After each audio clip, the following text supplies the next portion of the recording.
still listening to Under the Olive Tree, the Palestinian Community Radio Show on CKUT 90.3 FM in Montreal, Quebec, and CFRC 101.9 FM in Kingston, Ontario. We're at the last 10 minutes of our show. We have with us three guests, Bianca Mugyenyi, Feroz Mehdi, and Stefan Christoff, who were all part of a delegation that went to the World Education Forum held at in Ramallah, occupied Palestine, October 28th to the 31st.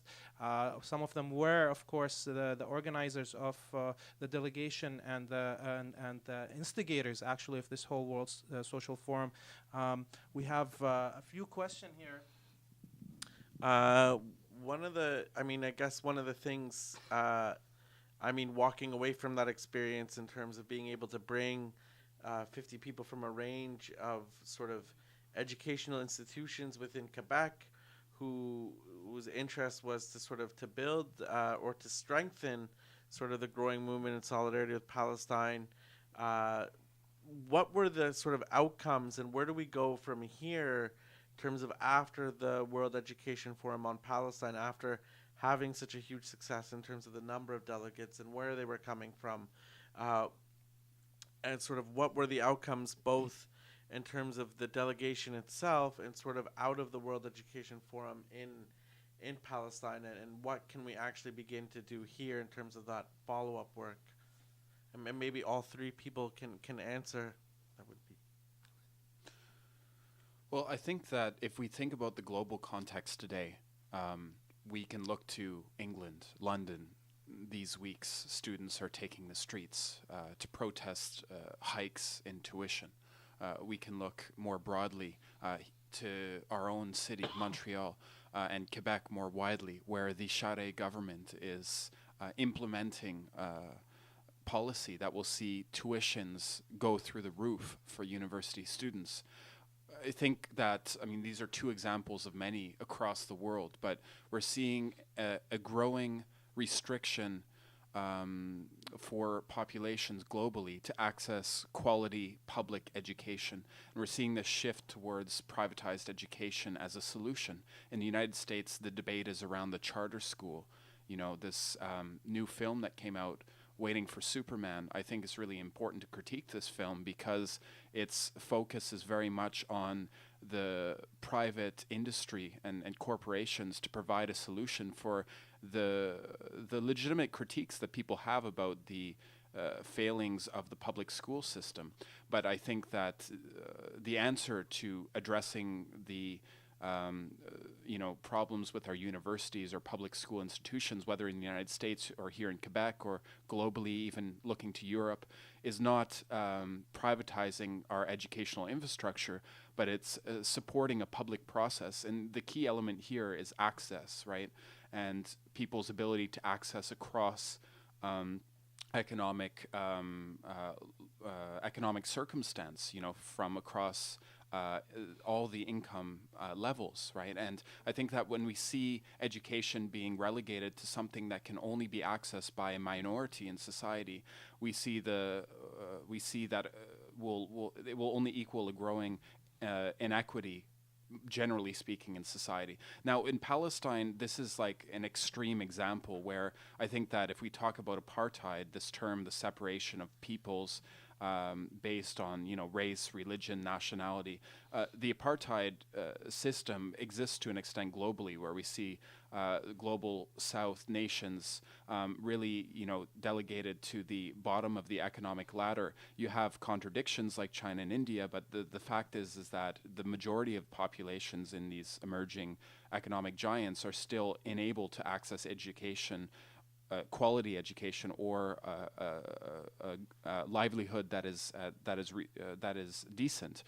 So there's this global reality, and I think that Palestine kind of symbolizes or points to a lot of these global themes, where the Palestinians' inability to access education and their situation more generally, their apartheid reality that experience, I think, points to a global system of injustice. And if you look at the powers that support directly the Israeli government, it's those same powers that are moving here in our own communities, here in Quebec, the liberal government, in England, the conservative government, who are moving 100% to support the Israeli state and their policies of occupation and apartheid. It's the same mindset, politically, economically.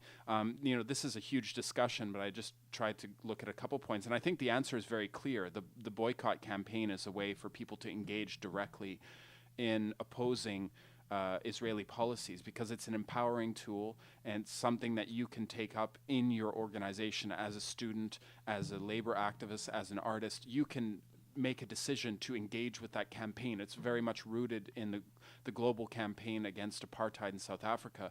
That was a participatory campaign. It's a grassroots campaign. And most importantly, like the World Education Forum or the World Social Forum more broadly, it's based in civil society. So it's not based on the halls of political power, but it's based on the politics of the street, right, and politics of community. So the power rests not in political officials in halls of power that are locked away, but it's based in our communities, in our own cities, right? And I think that spirit is really kind of the spirit that pushes forward the entire social forum process and social movements globally, like the student movement here in Quebec. In terms of students having gone to the World Education Forum, I think that it has strengthened the resolve of a lot of the people that went who do not want to see the situation in Palestine moving towards the situation in Canada, where we have forgotten whose land we're on. And so I think that within the context of a growing student movement, it is important to place boycott, divestment, and sanctions really high up on the agenda, and also to not remove ourselves from the picture and understand who we are as Canadian citizens and our role in holding our own government accountable, as Stefan had mentioned, for its diplomatic and financial and moral support for Israeli apartheid. Well, as being active in the World Social Forum process, Alternatives now, of course, aims to introduce or bring this agenda on the agenda of various social movements around the globe. We will be, starting with the small seminar on Palestinian rights back in 2001 in the first World Social Forum, we have come a long way to holding a World Education Forum in 2010 in Palestine. And this will go on, and we have a good opportunity to introduce this issue within the agenda of the South American, for example, social movements. So I think we will be working towards that. And as I had said earlier, we have already started discussions of holding a world forum in solidarity with Palestine in 2012. And all these years, we will be working towards that. And I just wanted to mention quickly, the point that Bianca mentioned around First Nations here in Canada, I think it's really critical because, it's a history that we've forgotten, the colonial history of Canada. But I think that, in the Middle East, if you talk to Palestinians, this is something that is very immediately apparent, that, the whole political language of an empty land, frontiers, a land for a people without a land, a land without people for a people without a land. This entire political narrative is a falsity. It's a colonial one. And, it's a similar narrative we've seen multiple times throughout history, from Canada, the United States, the Americas, to Australia, New Zealand. It's a colonial narrative, and I think one that's starting to be deconstructed through education, through popular education and social movements. And I think that this whole relationship between social movements and education is really important to bringing in ideas that might fall out of the realm of traditional education. For example, here in Canada, we're not going to learn about the genocidal history of First Nations people, but I think it's essential to the history of this country. But through social movements, people can gain that education. I just wanted to make that point, and also just to suggest, Feroz was talking about the World Education Forum, the World Social Forum, Alternatives. I just wanted to point out a few websites. So the website for the World Education Forum is wef-palestine.org. WEF.org.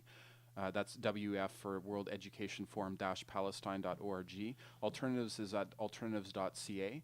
And I'm part of a group called Tadamun, which means solidarity in Arabic, and we do a lot of work to support this entire boycott, divestment, and sanctions campaign that was just mentioned. So that's tadamun.ca, that's TADAMON.ca, and we're part of a broader initiative called BDS Quebec, so that's Boycott, Divestment, and Sanctions Quebec, so that's bdsquebec.org. Many resources for people to get into action to after listening and hearing the realities of Palestinians on their daily lives, but also now we heard what they are facing when they are trying to get their education. Hopefully more students and professors will pick up this call from our distinguished guests here.